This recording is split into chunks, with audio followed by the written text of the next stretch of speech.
আজ মুসলমানের বৃহত্তর বাংলাদেশে জানেন না, মাত্র 3% ছেলে মেয়ে মাদ্রাসায় পড়ে। এখনো 97% ছেলে মেয়ে স্কুলগামী।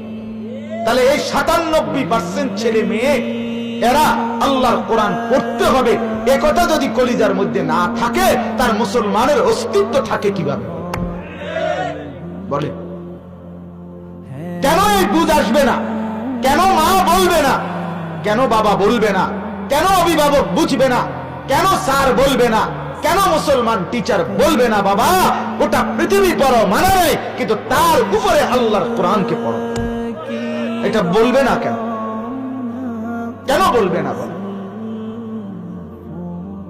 হায় হায়, ঠান্ডা মাথায় একটা কিন্ডারগার্টেনের বাচ্চার কাঁধে কমপক্ষে 10-15টা বই খাতার বোঝা চাপাইয়া দিছে, কিন্তু একটা কোরআন, একটা কায়দার ওজন হবে না। 10 টাকার 20 টাকার একটা কায়দা, এটাও তার বইটার মধ্যে নাই। কেন? কেন এই বাচ্চাটাকে আল্লাহর নাম থেকে বঞ্চিত করা হলো? বলে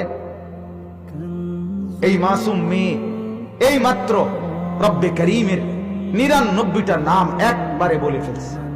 রাসূলুল্লাহ সাল্লাল্লাহু আলাইহি ওয়াসাল্লাম, খোদার কসম এটা হাদিস নবী, আল্লাহর নবী বলেন আল্লাহর 99টি এমন নাম আছে, কেউ যদি গুনে বলে পড়ে, মান আহসাহা দাখালাল জান্নাহ, রাসূল বলছে যে গুনে পড়বে আল্লাহ তাআলা তাকে জান্নাতে প্রবেশ করাবেন। এটা হাদিস। আল্লাহর 99টি নাম। কি পরিমাণ সৌভাগ্য এই বাচ্চা মেয়ে! তার মার কি সৌভাগ্য, তার বাবার কি সৌভাগ্য বলেন।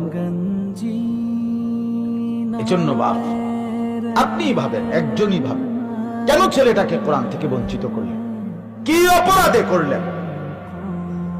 তোমরা একটা ছেলে দাঁড়াইয়া বলো, ভাই এখানে স্কুল পড়ুয়া অনেক ছেলে আছো, বলো, তুমি বলো মিয়া, আল্লাহর কোরআন তুমি যে পড়তে পারো না, কি কারণে?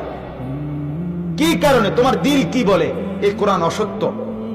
বলো না ছেলেরা, বলো ভাই, এই কোরআন ভুল, এই কোরআনের মধ্যে তথ্যগত কোনো সমস্যা আছে, এই কোরআন বাস্তবতার সাথে অমিল, এই কোরআন আধুনিকতার পরিপন্থী, এই কোরআন যুগ চাহিদা পূরণ করে না। কি সমস্যা? তাই